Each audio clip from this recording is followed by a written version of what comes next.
A gente não imagina até onde a nossa resiliência pode ser levada à prova, mas também não sabemos até onde ser resiliente pode nos levar. Sucessivos diagnósticos de tumores, uma amputação da perna e o resultado de uma predisposição genética ao câncer. No programa de hoje, você vai conhecer a história de superação, coragem e gratidão de Tátiva Vigiani. Acredite, a sua resiliência vai ser expandida pela inspiração do testemunho dessa mulher cheia de fé.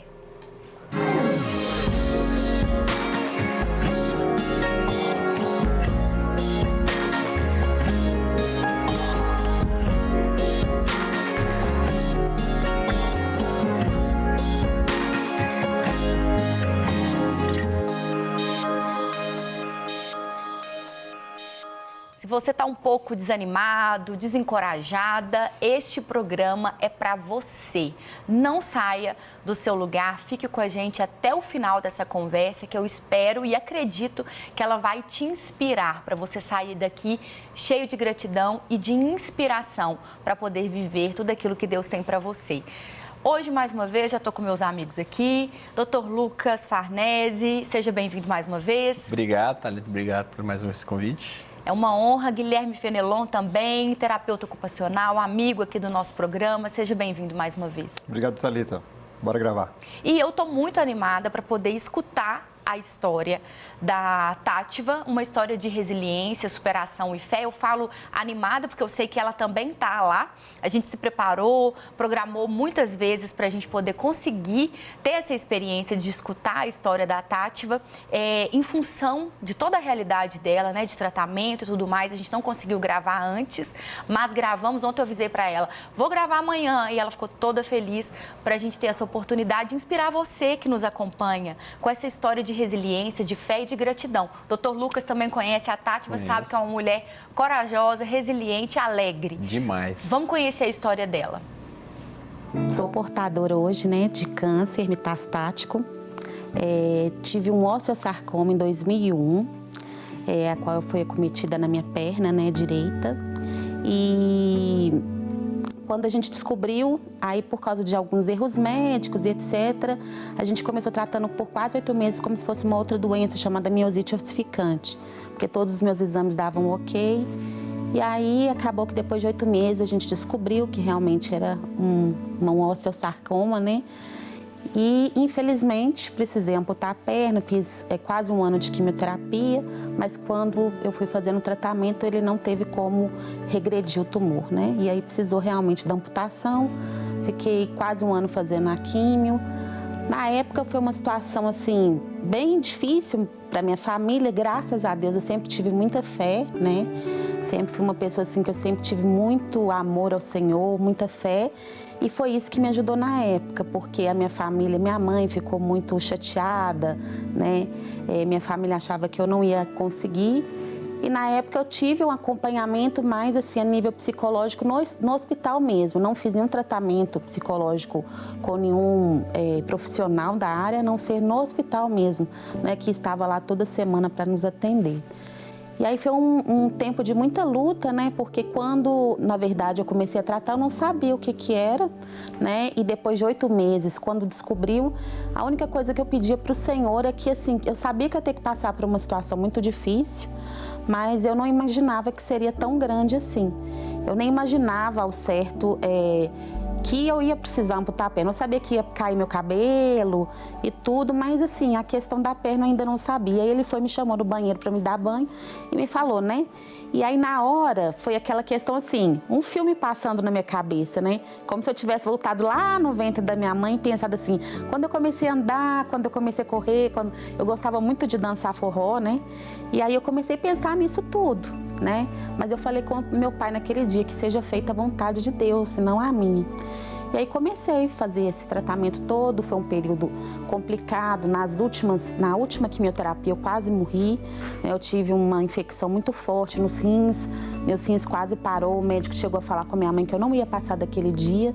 E eu vejo que naquele dia foi a mão de Deus mesmo, né? Fazendo mais um milagre na minha vida.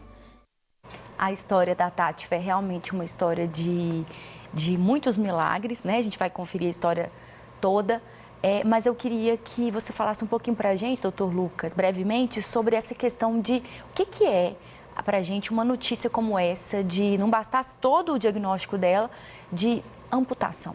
Sim, você tem um drama na vida da pessoa, né? Às vezes até uma revisão de identidade, né? Que agora antes eu conseguia andar, me deslocar, correr, e agora assim, quem seria o novo eu, né? Quem seria essa nova pessoa sem um membro tão importante, né? Que às vezes a gente nem lembra, né? Se você quer levantar, você simplesmente levanta e sai andando, você nem fica pensando muito que ele existe.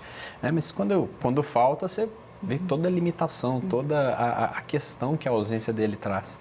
Né? Então, não é uma notícia fácil, né? A pessoa vive ali um período até de um certo luto, né? Pela perda do membro, pela perda de funcionalidade ali que inevitavelmente vem, né? E não é fácil para ninguém, é uma notícia que a gente não está pronto para receber. Né? E ela recebeu uma outra notícia que também foi desafiadora para poder receber. Vamos ver. 10 anos depois, em 2012, um dia, tomando um banho, eu comecei a palpar, né, a minha mama, e aí eu achei um nódulozinho na mama esquerda. E por causa desse nódulozinho na mama esquerda, eu acabei fazendo a mamografia, achando um carcinoma in situ, né? Que ele tem esse nome porque ele ainda não é um invasor, não é mais agressivo. E acabei descobrindo esse carcinoma in situ na mama direita. E eu falo assim que a mão de Deus ela é tão grande na vida da gente que por causa de uma situação visível, eu achei algo invisível que estava começando, né? E aí, na época, eu fiz 3 cirurgias, a gente tentou fazer ampliação da margem, segurança e tudo, mas toda vez que ele tirava um pedacinho da mama, aparecia num foco de célula cancerígena logo embaixo. E aí ele foi e falou comigo, né, doutor Luiz Cláudio, na época, falou comigo assim, Tátiva, ou a gente faz mais uma ampliação de margem, ou a gente realmente faz a mastectomia. E aí, na época, eu fiquei pensando, assim, nossa, né, sem uma perna, ok, mas a gente quer mulher. Eu falei assim, nossa, como que eu vou me apresentar pro meu esposo sem uma mama, né? É uma coisa tão feminina. E aí, eu falei com ele assim, eu quero uma semana para eu pensar. Ele me mostrou umas fotos, né? E aí, eu fui no dia da consulta, falei com ele, ó, doutor Luiz Cláudio, vamos tirar tudo, né? Acho que é melhor cortar o mal pela raiz. E graças a Deus tirei, coloquei a prótese. Não ficou perfeito como Deus criou, mas ficou perfeito como o homem pode fazer, né? E aí, nessa época, eu não precisei fazer quimioterapia, né, novamente, graças a Deus. Quando foi em 2017, eu comecei a sentir uma hemorragia muito grande. Aí eu descobri que eu estava com um mioma intrauterino e assim, não parava de sangrar. Chegou um ponto de eu ter que estar usando fralda, sabe, tudo. E aí, no meio desse tratamento, eu não sei se eu recebi uma dose muito grande de hormônio para tentar cortar essa questão do sangramento, né?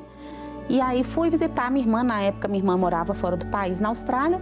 E aí um dia lá, tomando banho, quando eu toco na minha mama, no mesmo lugar onde eu tinha tirado esse tumor, eu achei novamente uma bolinha. Eu falei assim, nossa, mas tirei tudo, né? Não é possível.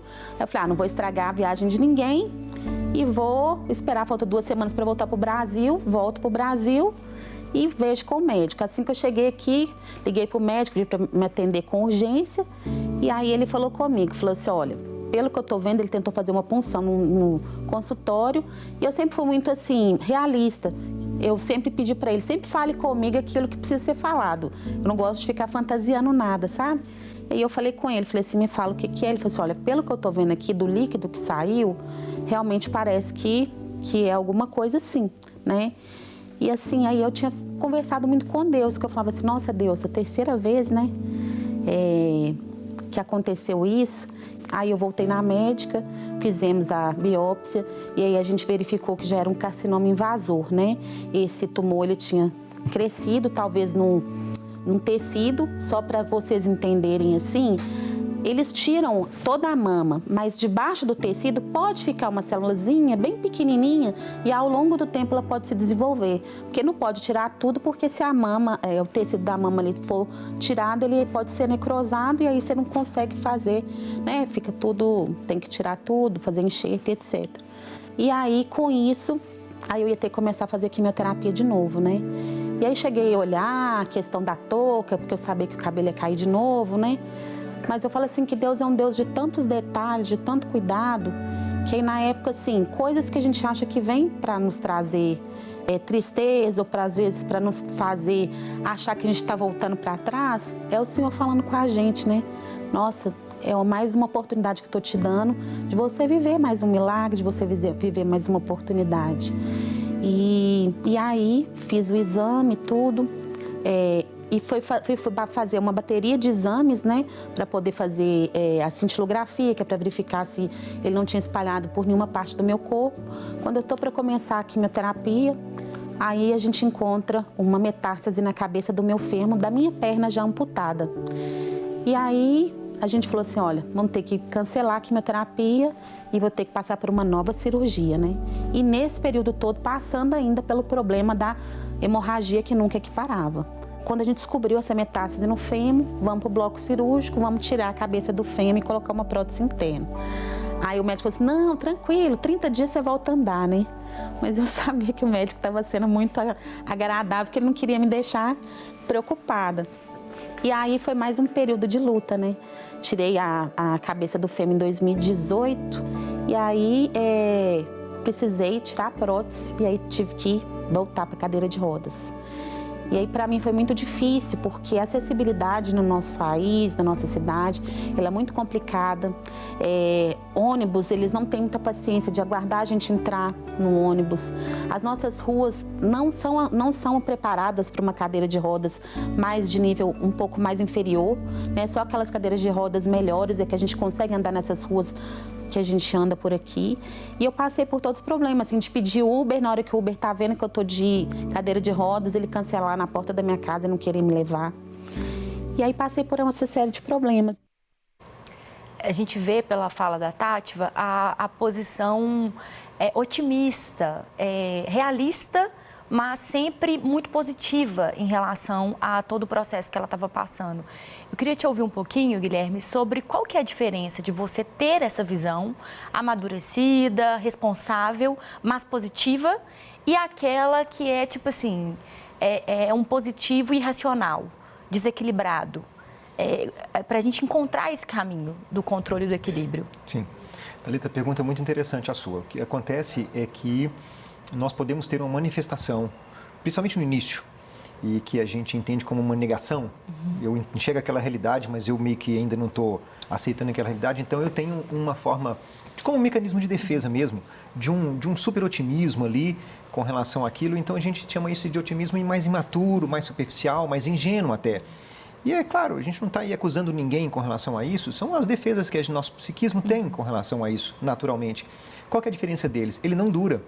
Ele é mais instável, ele vai sucumbir quando as dificuldades realmente estiverem um pouco mais aumentadas, sequentes. Então, aquilo ali sucumbe. Já esse otimismo, que é ligado a uma questão de uma própria identidade, de uma perseverança, de uma pessoa que já tem uma resiliência um pouco mais instalada, um princípio de maturidade, já viveu experiências anteriores acumuladas, pessoas que têm aquilo ali, como ela diz, arraigado e ligado a uma fonte de uma espiritualidade saudável, já construída, com esses relacionamentos à sua volta, que são protetivos também, aí ele gera qualidade, ele gera durabilidade, ele acompanha a pessoa por mais tempo. Claro que ele vai oscilar, ele tem ali aqueles momentos onde ele vai realmente... Né? Do ser humano. Mas ele dura, ele perdura.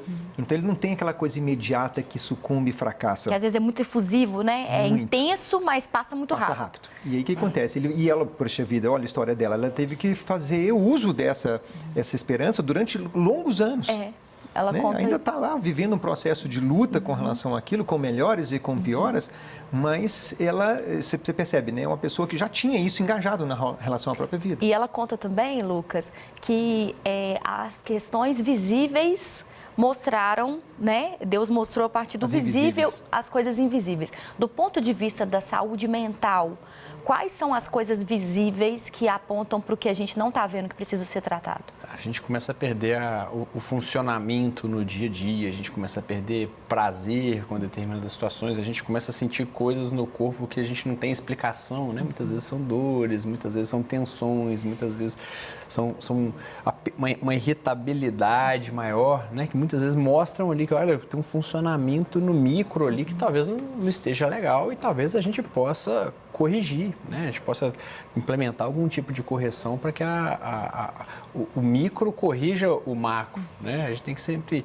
enxergar assim que o nosso comportamento ele tem várias origens, né? E a gente entender o que pode estar no pequeno ali que afetando esse grande, né? Esse grande complexo movimento que a gente faz. E às vezes a gente tem raízes muito mais profundas em relação às nossas dores e situações. Vamos ver as raízes que a Tátiva descobriu. Eu tomei um medicamento que paralisou meu sangramento por um período, mas depois voltou. E aí, nesse período, aí eu conversei com a médica e a gente fez um teste. Eu não sei se todos conhecem, toda vez que a gente faz, que a gente descobre que a gente está com um tumor e tudo, a gente tem um exame que a gente pode fazer, que é um exame que você verifica se aquilo é genético no seu corpo, né? E eu fiz esse exame e descobri que realmente eu tinha essa predisposição genética, né? E aí a gente achou melhor, como eu já estava chegando nos 40 anos, já tinha passado um pouquinho dos 40, a gente decidiu que era melhor tirar o útero, ovário e trombos. E aí, na época, para mim, Thalita, foi bem assim, complicado, porque assim, eu sempre tive muito sonho de ser mãe, né? Eu sempre queria ter um neném nos meus braços, eu já pensava assim, nossa, vou ter um neném, ele não vai poder mamar num peito só, vai ter que mamar só num peito, no outro não, né? Mas aí eu ficava pensando, nossa, eu queria tanto ter um neném, né, que saísse de mim, que tivesse meu sangue, né? E aí aquilo assim mexeu muito comigo, né? Porque assim, eu falo que por mais que a gente seja forte, por mais que a gente tenha fé e por mais que a gente crê que o Senhor faz todas as coisas, a gente não deixa de estar triste, porque ninguém é super-homem nem super-mulher, né? E eu tenho meus momentos de tristeza, de estar triste, mas eu não deixo que esses momentos de tristeza sobressaiam na minha vida. E aí, junto com essa situação toda, quando descobriu a questão da metástase na perna, nós descobrimos metástases ósseas na coluna, né? E aí, quando eu falei assim, que o da perna tirou, ok, mas da coluna não tem como operar, né? Aí eu fiquei pensando, meu Deus, e agora? Estágio 4 de câncer, né, considerado, ainda não é um estado terminal, mas é uma situação que não tem cura mais, humanamente falando, né? E quando falou metástase óssea, eu lembrei do meu avô, que faleceu com 6 meses de metástase, porque ele teve um câncer de próstata, né? Meu pai veio a falecer também há uns anos atrás, que eu fui descobrir essa questão genética por causa dele. Ele teve um câncer de pâncreas, com 15 dias ele faleceu. E aí, assim, eu fui pensando nisso, sabe? Falando assim, nossa, será que agora chegou a hora, né, e tudo. E aí não tinha como operar a metástase óssea, aí continuei fazendo a quimioterapia. E aí quando foi ano passado, no meio dessa pandemia toda, dessa loucura toda, né, aí descubro que eu tava com Covid.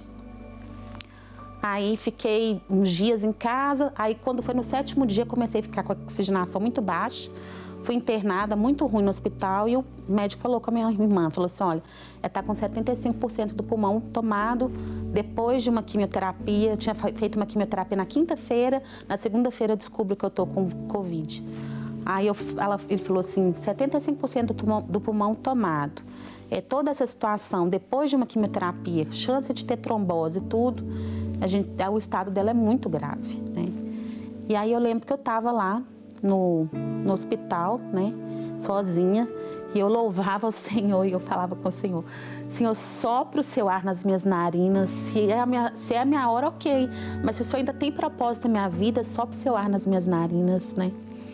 E eu fui vendo que eu fui melhorando dia após dia, eu tirei o oxigênio, né, e aí consegui melhorar, graças a Deus, para honra e glória do Senhor, né? E mais uma vez, o Senhor fez mais um milagre na minha vida. A gente destaca muito a lucidez dela para poder contar sobre a sua própria história. Falamos sobre a questão de um otimismo equilibrado, saudável, e ela traz isso, né, para a gente com muita lucidez. A gente precisa de, quanto mais conscientes, mais a gente se apropria disso, né? Quanto mais a gente está consciente da verdade, mais a verdade, nós nos apropriamos da verdade. Então, ela traz isso com muita lucidez para a gente. É uma coisa que inspira a gente ver, né, doutor Lucas? Sim, uma coisa é a realidade, outra coisa é a verdade, né? A realidade é dura, ela é sofrida, né? Mas a verdade, né? Você tendo essa noção de eternidade, né? Você tendo essa noção de que é passageiro, né? Às vezes, nessa notícia, assim, a gente toma consciência de que é passageiro mesmo, né? A gente sai daquela ilusão de que nunca vai chegar pra gente, né?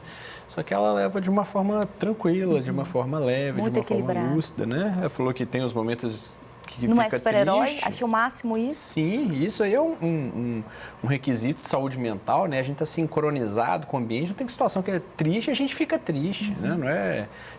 Receber uma notícia ruim, você vai morrer de rir, né? Você achar estranho, você falou, pá, tem uma coisa com essa pessoa.